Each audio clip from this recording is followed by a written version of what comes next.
Bully Magnets presenta... ¿Qué es el neoliberalismo? Una de esas palabras que uno escucha en las noticias, los periódicos, los discursos e incluso en la calle es el neoliberalismo, un concepto bastante confuso y complejo que no siempre está del todo claro, pero que aún así se utiliza indiscriminadamente tanto de forma positiva como de una muy negativa. Pero al final del día, ¿qué es el neoliberalismo? ¿De qué se trata? ¿Y exactamente qué quiere decir? Bueno, quédense en este video porque hay muchas cosas por aclarar. Desde hace ya casi 50 años que el término neoliberalismo ha estado en el ambiente y poco a poco ha ido tomando diferentes significados. Esto es curioso porque el neoliberalismo no es una idea concreta, es más bien una serie de ideas y conceptos que han ido armando a las sociedades modernas como las conocemos hoy en día. Es tan raro y difuso el neoliberalismo que incluso hay quienes afirman que no existe. Y es que el neoliberalismo no es algo tangible, no es un postulado escrito en piedra, incluso no es algo tan claro como podría serlo el marxismo o el comunismo. Aún así, es un concepto que podemos percibir en forma de políticas públicas, en la economía, las finanzas, la vida pública, la salud, la educación e incluso en las dinámicas sociales que tenemos diariamente. Es por eso que les he preparado este video para mostrarles qué es el neoliberalismo, qué lo compone y en términos muy generales qué es esta corriente de pensamiento que transformó la segunda mitad del siglo XX y que ha dirigido hasta este momento el siglo XXI. Así que prepárense, porque este es el primero de varios videos en los que entraremos en materia sobre algo tan complicado. Primero que nada hay que tener muy claro que no hay una definición universal y única para este concepto, al igual que pasa, por ejemplo, con el de comunismo, donde no hay una sola versión y varía dependiendo de las regiones, los gobiernos e incluso de la temporalidad. Lo mismo pasa con conceptos como el marxismo, el liberalismo, el capitalismo e incluso el anarquismo. Basta con recordar la Rusia comunista de la primera mitad del siglo XX, donde uno podría pensar que el país era una encarnación casi directa del marxismo, pero eso no era así. En realidad, el Estado ruso tenía una corriente adaptada y personalizada que se definía como marxismo-leninismo. Porque aplicamos el marxismo, pero convenientemente adaptado para mi idea de nación. Este mismo fenómeno ocurre con el concepto de neoliberalismo, pero no hay que alarmarse, pues aunque hay muchos autores que delimitan de forma distinta lo que es y no es el neoliberalismo, sí hay algunos puntos en común que podemos subrayar y que nos ayudarán a definir de manera más básica y elemental qué demonios es el neoliberalismo, sin importar la corriente que lo esté describiendo. Entre otras cosas, solo hay un fundamento de esta corriente que es universal y completamente elemental. Se trata de que el neoliberalismo es la contraposición a cualquier otra idea de organización social de colectividad. Es decir, es lo contrario o es el rival del comunismo, del socialismo o de cualquier otra idea de organización colectiva de las actividades y los recursos de una sociedad. Dicho de otra manera, el neoliberalismo es una serie de ideas donde se refuerza lo privado sobre lo público, lo individual sobre lo colectivo, la riqueza de uno o de un grupo sobre el de todos por igual. Es un sistema para crear millonarios individualistas, no para hippies y sus comunas.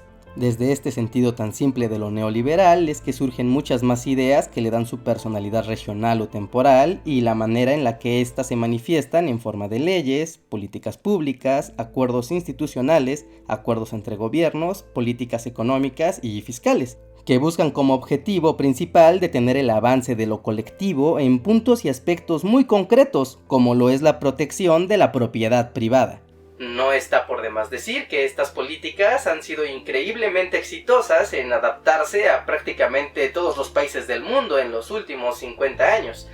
Tanto así que hoy en día no parece haber otra alternativa clara de cómo construir el orden económico y de gobierno mundial. Aunque claro, no por ser lo más exitoso es lo mejor. El neoliberalismo ha provocado desastres ambientales, catástrofes económicas en naciones en vías de desarrollo, una desigualdad rampante en todo el planeta y un consumismo tan acelerado que parece insostenible a largo plazo. Pero eso será conversación para otro video. Por el momento, continuamos con un poco de historia de cómo llegamos a este momento histórico donde prevalece lo neoliberal. Un gran momento para vivir, si me lo preguntan a mí. Habla por ti. En mi país no hay trabajo y empresas como tú han destruido todos los recursos naturales. Sí, tal vez, pero deberías de ver cuánta gente se la pasa bien en otros países. Ni tanto, porque yo trabajo 12 horas diarias y aún así nunca podré comprar mi propia casa. Es que es la lógica del mercado, solo tienes que esforzarte un poco más. ¿Trabajar aún más solo para sobrevivir? Esto no tiene ningún sentido. Sí, bueno, tampoco es que te quede de otra. Por cosas como esa es tan complicado el neoliberalismo. Por un lado, genera riqueza y bienestar para millones de personas en todo el mundo, principalmente en las ciudades. Pero por otro lado, genera la extracción desmesurada de recursos naturales, la destrucción de pequeñas economías locales, genera desigualdad, pobreza y círculos de miseria que son muy complicados de romper. Pero bueno, sigamos con nuestra historia. En términos muy generales, podemos decir que todo el movimiento neoliberal surge derivado de la Ilustración que comienza con las revoluciones del final del siglo XVIII.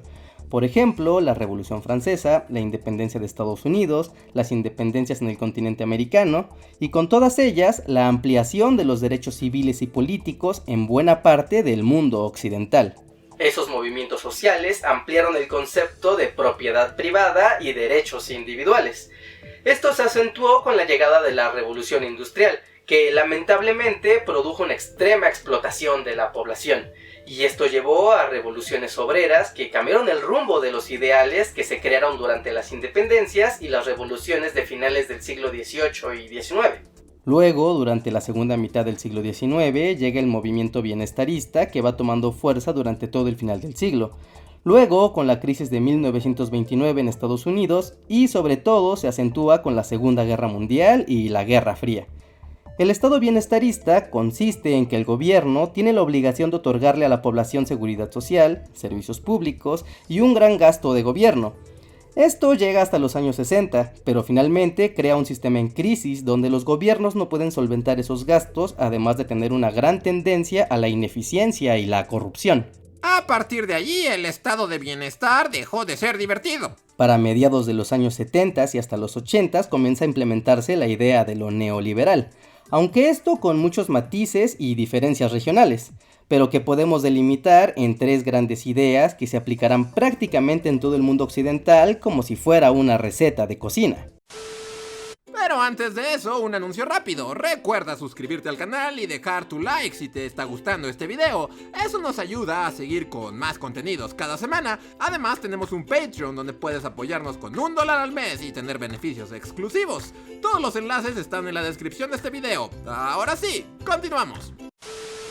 La cocina de Reinhardt. Ese soy yo. Bienvenidos a mi cocina. Esta semana prepararemos un rico plato neoliberal. Es bastante fácil si siguen esta receta. Tan solo van a necesitar 3 ingredientes. El primero es un estado bien fuerte, de preferencia uno que organice, que tenga policía para mantener el orden y también con medios de comunicaciones y transportes. La idea de esto es hacer del Estado un guardián del mercado, es decir, que el neoliberalismo no pretende destruir ni sustituir a los estados, mucho menos reducirlos a su mínima expresión.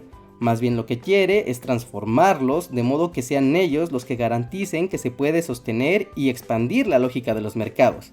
Curiosamente, el neoliberalismo necesita un estado fuerte, pero no con los fines de satisfacer las necesidades de la población, sino más bien con el de sostener y expandir las fuerzas del mercado. Y es que el mercado no es algo que ocurra solo porque sí. Se necesitan reglas claras y mecanismos que permitan delimitar lo que se puede y lo que no se puede hacer. Además, se entiende que es el Estado quien tiene que proporcionar el espacio para que los mercados puedan existir.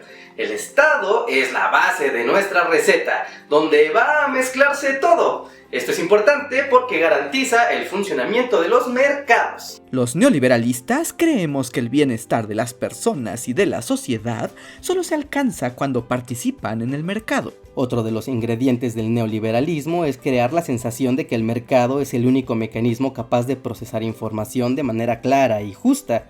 Lo hace diciendo que la dinámica de oferta y demanda revela el verdadero valor, costo y precio de las cosas, pues solo con el mercado se puede revelar cuánto cuesta producir algo y también cuánto está dispuesto a pagar alguien por cualquier cosa. Así que hay que agregar algo de libertad a nuestra receta, pues el neoliberalismo defiende la idea de la libertad de las personas, los grupos y los gobiernos. Aunque claro, se entiende como libertad la capacidad de cualquiera para participar dentro de los mercados. Esto quiere decir que se defiende la idea de que cada persona tiene plena libertad de actuar dentro del mercado para comprar o vender lo que le plazca. Incluso se habla de un grado tal de libertad donde no existan artículos, mercancías ni servicios prohibidos, y que incluso dentro de esa libertad uno pueda elegir venderse a sí mismo en tiempo, esfuerzo, intelecto e incluso en cuerpo, porque se da por sentado que la propia dinámica de compra y venta del mercado será la que limitará hasta dónde puede llegar la libertad. Lo cual, si lo pensamos, suena bastante genial. Y al mismo tiempo muy pero muy aterrador. Finalmente, tenemos el ingrediente más sencillo, y es que el neoliberalismo propaga como casi una verdad absoluta su propia superioridad técnica, moral y lógica sobre lo público. Así que agreguemos algo de iniciativa privada, mucha de preferencia, y después quiten los grumos de las empresas públicas tanto como sea posible. Y es que el neoliberalismo da por hecho que cualquier actividad pública importante como la producción de energía, la salud, la educación, la construcción o cualquier otra cosa será inferior a cualquier otra realizada de manera privada. Esa idea se basa en el hecho de que lo público está vinculado al gobierno y por lo tanto está manipulado por intereses políticos particulares y turbios, por lo que será permanentemente corrupto e ineficiente. ¡Y listo! Con esos tres ingredientes bien mezclados tienen un estado neoliberal. Pueden poner más de un ingrediente o menos de otro, en realidad no importa, pero siempre tienen que tener los tres ingredientes: un estado regulador, libertad mercantil y finalmente dar prioridad a lo privado sobre lo público. Mezclen siempre eso muy bien y disfruten. Ahí lo tienen. En términos muy generales, esas son las partes más elementales que componen al neoliberalismo. Obviamente hay mucho más que decir, y la historia de dónde vienen estas ideas es bastante amplia y lejana, pero por el momento dejémoslo así, porque bien vale la pena hablar de manera puntual de dónde viene cada una de estas ideas y por qué se han conservado hasta el día de hoy. Así que estén al pendiente, porque en las próximas semanas continuaremos con este tema sobre la historia del neoliberalismo. ¡Adiós! Muchas gracias a nuestros Patreon que nos apoyan mes con mes. Gracias a ustedes, esta labor de divulgación puede seguir adelante por más tiempo y llegar a más y más y más y más y más personas.